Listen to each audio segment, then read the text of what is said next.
tudo bem? Tudo ok? Vamos lá para mais uma aula bacana? Pessoal, para matar a saudade, eu botei a minha letra horrível aqui e no decorrer do que eu estiver explicando, com certeza vocês vão entender o que está escrito, tá? Eu vou aqui traduzir o meu aramaico, como eu sempre falo, né? Então, o nosso título ele vai estar ligado ao tema da nossa matéria de hoje, claro, né? Eu não posso botar um título e explicar outra matéria. O nosso título está ligado aí a indicadores sociais do território brasileiro. O que são indicadores sociais? Indicadores sociais eles vão ser elaborados aí para gerar o índice de desenvolvimento humano. Aquilo que classifica desenvolvido, subdesenvolvido. Então nós temos essas classificações aí. E algumas características. As características mais usadas para os indicadores sociais vai ser a renda per capita, a educação. Eu posso falar para vocês longevidade, que nada mais é do que a expectativa de vida. E hoje nós vamos falar o quê? Nós vamos falar sobre as questões dos indicadores sociais em território brasileiro. Voltando para aquele título aqui, Brasil, um país de todos. Vocês já ouviram falar nisso, né? Brasil, um país de todos. Acho que foi usado até em campanha, né? Usado na televisão. Então, se eu chego para vocês e falo sobre a questão de indicadores sociais de uma sociedade, esse título aqui no Brasil ele fica meio estranho, não fica? Brasil, um país de todos? Os indicadores sociais do Brasil são favoráveis a todo mundo? Um minuto de silêncio. Educação. Todo mundo tem o mesmo padrão educacional? Expectativa de vida? Saúde. Todo mundo tem a mesma... galera, esse título aqui é meio complicado, né? A gente poderia mudar esse título. Eu posso mudar esse título. Brasil, um país das desigualdades, né? Brasil, um país de grandes desigualdades sociais. Então, nós vamos ver aí alguns fatores que vão estar ligados aos indicadores sociais brasileiros que vão aí mostrar a nossa questão do nosso IDHI. Pessoal, a gente começa aqui com a renda per capita. O que significa a renda per capita? É tudo aquilo que o cidadão vai ganhar no período de um ano. Por exemplo, se o Cristiano aqui, o professor Cristiano, ele ganha R$100 por mês, automaticamente no final do ano ele vai ter 1.200 lá. A renda per capita do brasileiro, de um modo geral, não são de todos. Como eu falei para vocês, nós temos grandes desigualdades sociais. Nós temos uma população de 209 milhões de habitantes aí. Então, a renda per capita do brasileiro é de 29 mil por ano aí. Mas nós teremos as desigualdades, como eu acabei de falar para vocês, né? Vamos lá, pessoal. Eu posso afirmar para vocês que 25% da população brasileira vive em pobreza geral aí. O que significa isso? O cidadão ele vai sobreviver com R$420 por mês. Ou seja, de cada 4 brasileiros, um cidadão desse aqui, de cada 4 brasileiros, um cidadão vai estar recebendo R$420 reais por mês aí. Ou seja, 53 milhões de brasileiros estão vivendo aí em pobreza. Outra situação que nós temos é a questão educacional, né? Uma sociedade desenvolvida é caracterizada por uma educação desenvolvida, uma educação avançada. O que vai acontecer no território brasileiro, pessoal? Um número alarmante aí para nós. Aproximadamente 11,800 milhões de brasileiros, eles são o quê? Eles são analfabetos. Quase 8% da nossa população. Desigualdades em regiões no quesito educacional. Como assim, professor? Desigualdade em regiões aí. Por exemplo, pessoal, nós vamos notar que em algumas regiões, as regiões onde a galera tem o poder aquisitivo, a educação ela vai ser o quê? Ela vai ser nivelada por alto. Em regiões pobres, em regiões de áreas carentes, de favelas, nós vamos ver que o quesito educacional, ele tende o quê?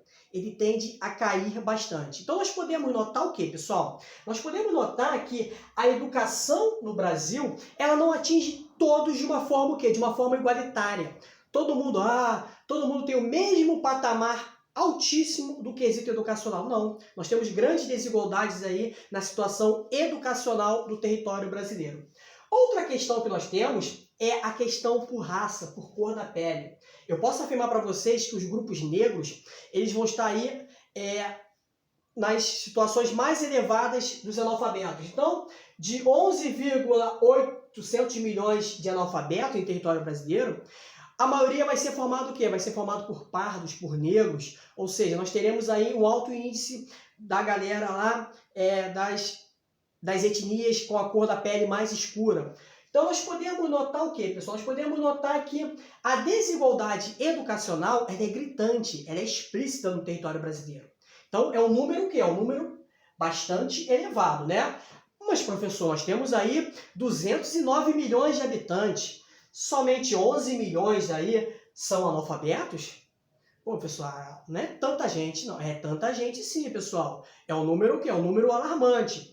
É um número que a gente não vai ver o quê? Que a gente não vai ver em países aí desenvolvidos. Ou seja, nós temos países desenvolvidos que a população aí é quase ou totalmente alfabetizada, 100% de alfabetizados em regiões desenvolvidas aí. Outra questão que nós temos é sobre a expectativa de vida do brasileiro. A expectativa de vida do brasileiro, ela vem aumentando cada vez mais. Principalmente na década de 50. O que acontece na década de 50? Dois fatores importantíssimos, a urbanização e a industrialização. Então, a partir da década de 50, com saneamento básico, melhoria na vida das pessoas, aí pós-Segunda Guerra Mundial, surgimento aí de medicações, de antibióticos, a expectativa de vida do cidadão dos países subdesenvolvidos, que é o nosso caso, começa o quê? Começa a aumentar cada vez mais. Isso ocorre no território brasileiro. Por exemplo, pessoal, na década de 40, eu posso afirmar para vocês que a expectativa de vida do brasileiro era de 40 anos. Hoje não. Com essas melhorias na área de saúde, saneamento básico, água tratada, nós podemos notar o quê? Que a expectativa de vida no final de 2019 e início de 2020 aumentou bastante. Por exemplo, a expectativa de vida para o homem é de 73 anos e para a mulher é de quê? De 80 anos. Nós temos uma diferença aí, né, nessa questão. Professor, por que o homem vive menos que a mulher? Em primeiro lugar, pessoal, se vocês pegarem algumas pesquisas aí, algumas análises, nós vamos identificar o quê? A mulher, ela sempre se cuidou. Ela vai no médico, ela está se cuidando aí em todos os períodos da sua vida. O homem não. O homem ele só vai no médico, isso aí, pessoal, é pesquisa, é certeza. Ele só vai no médico em último caso. O que a gente pode ver também em mortes violentas? A gente vê, aconteceu um acidente de carro que morreram 5 pessoas. Se você for analisar aquele acidente, você vai ver que a maioria era o quê? Formado por homens. Então, mortes violentas, o próprio ato de um homem não se cuidar direito, ele faz o quê? A expectativa de vida dele aumentou? A expectativa de vida dele aumentou, mas da mulher aumentou cada vez mais. Então, com esses fatores aí, pessoal, fatores negativos, fatores positivos, eu não posso chegar para vocês e falar assim, galera, os indicadores sociais brasileiros, eles estão estagnados. Eles não pararam o quê? Eles não pararam de crescer. Eles estão crescendo cada vez mais. Eu estaria mentindo, né? Não, os indicadores sociais não crescem. Não, os indicadores sociais brasileiros, eles vêm crescendo sim, eles vêm se transformando, mas é de uma forma lenta. E isso gera o quê? Gera atrasos. Então, com o passar do tempo aí, o nosso IDH, o que é IDH? Índice de Desenvolvimento Humano, ele foi o quê? Ele foi aumentando. Pessoal, para a gente identificar o IDH, nós temos algumas características aí. Ó.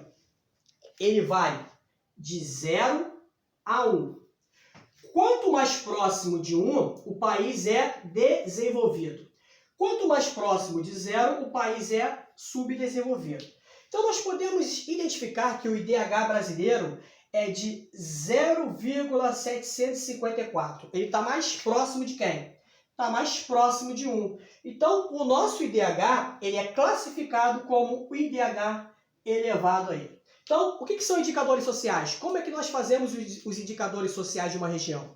Principalmente pela renda per capita, pela educação e pela expectativa de vida de um cidadão, que vai dar o IDH de determinadas regiões aí. Pessoal, espero que vocês tenham gostado, tenham entendido. Beijão do tio Cris!